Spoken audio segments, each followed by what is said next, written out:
Yeah, just Sveno, Mick here. Kelly and I are out. Kelly, we're doing a bit more practicing on the, Kel's doing a bit more practicing on a bike. So yeah, it's going well.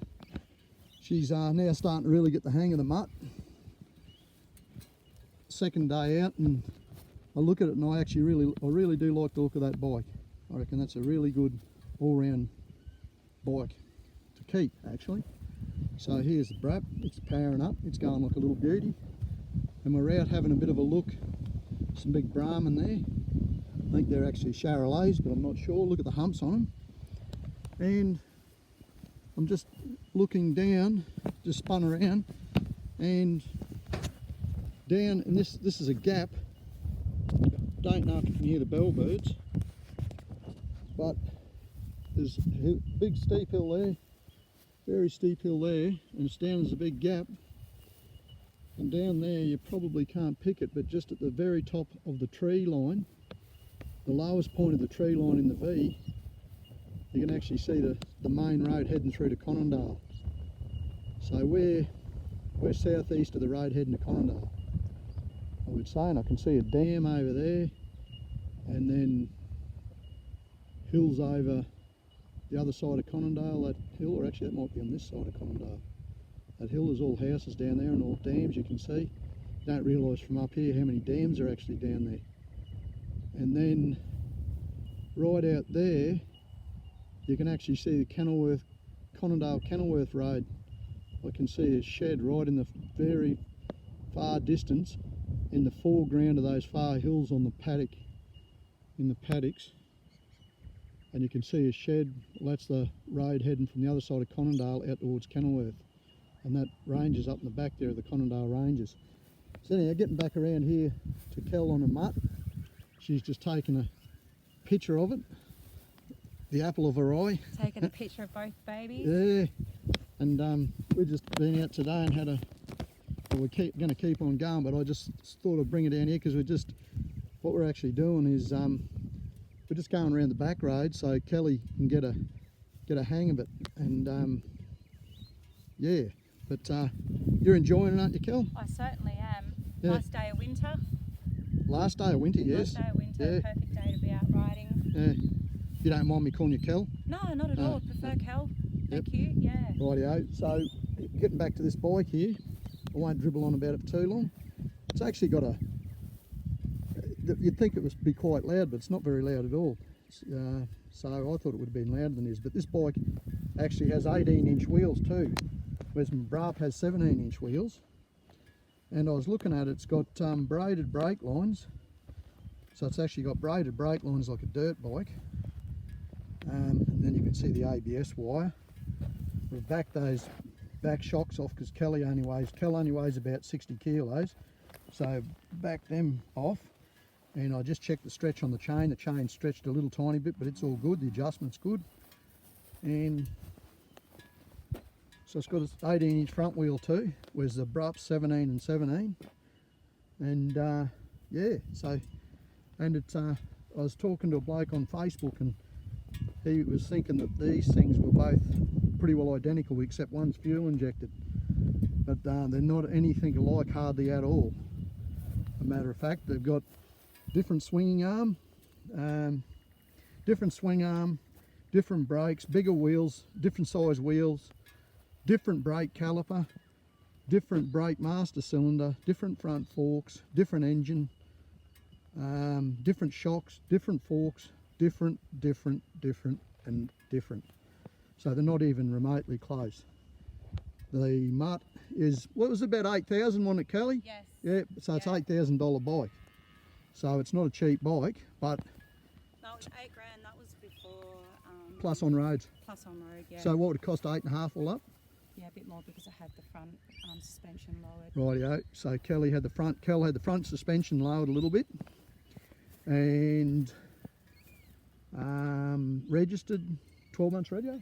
Yeah, so all up it cost me just over $9 grand. So all up, this bike as it sits is $9,000. So yeah, a lot miles dearer than the Braaap. So, but it is a very good bike, don't get me wrong.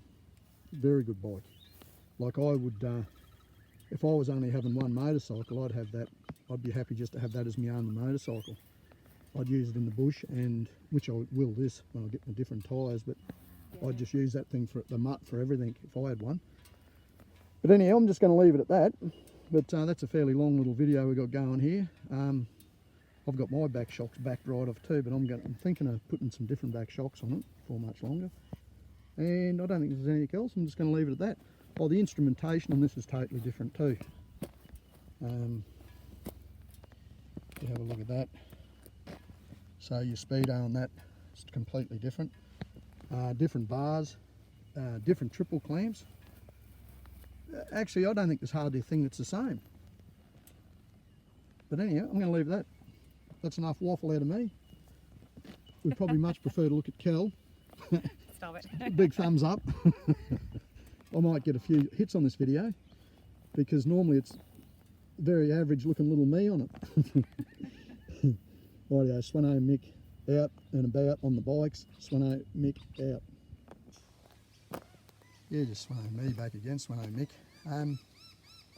Yeah, so I'm actually really enjoying, not enjoying, speaking a bit Aussie there, enjoying taking Kelly out on her bike because yeah, it's good just to poke along and see someone really starting to enjoy riding. Like she's never hardly ever ridden. She said she used to spend a bit of time with her dad. He used to have an old Norton or something, and she'd spend time with that, with her dad on the Norton, doubling around. She said that was like real good fond memories of her spending time with her dad on the bike. But yeah, so I just going over this thing here now. I'm not 100% sure, but I'm just looking at these rocker cover plugs to adjust the valves, and I'm reckon this is only a 2-valved engine, but I could be completely wrong on that. This is really, for 250, this thing is massive in the gearbox. I've got the old SP370, and I'm just looking that the swing arm bolt runs through the back of the motor here. It holds 1.4 litres of oil. I reckon, I could be completely wrong, but I reckon this might be just a 2-valved engine. This would have to be one of the most under-stressed 2-valved engines you'd ever get, because it's massive. The cases are massive amount of engine oil, 1.4 litres. The Braaap holds 1 litre.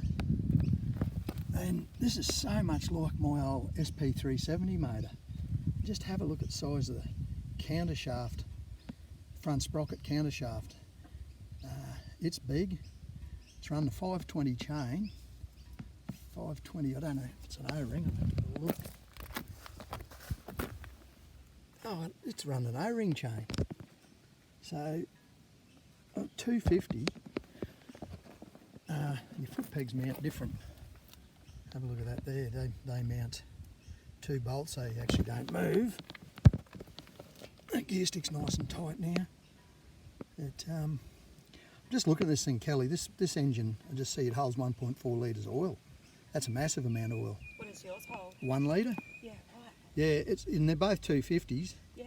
Or the Braap's not quite 250, but the thing is, I'm just looking at the size of the gearbox, and like it's got a 520 heavy O-ring chain on it. Like that's a dirt bike chain, that's real heavy. And your counter shaft on your front sprocket's massive. The whole gearbox, well, this would be one of the most under-stressed 250s you'd ever get. Because if you actually have a look on the Mutt website and check out some of the journal entries from different riders, this is actually taken out on dirt. Yeah. People ride it on the beach, they ride it over rocks. Yeah, oh yeah.